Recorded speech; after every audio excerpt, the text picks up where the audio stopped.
Bismillahirrahmanirrahim. Walaalayaal Soomaaliyeed, madaxweynaheena mudane xasan sheekh maxamuud waxa uu habeeyay in cunaqabataynta hubka laga qaatay Soomaaliya tallaabo taariikhi ah.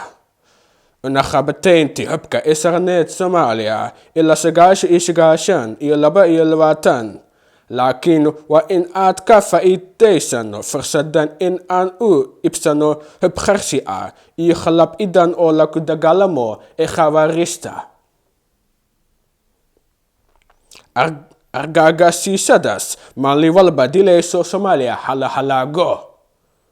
Dagaalka ay danka ay khawaarijta waa in uu sii socda lisoo helo mustaqbal wanaagsan oo ay yeelato Soomaaliya. Waa mahadsantiin.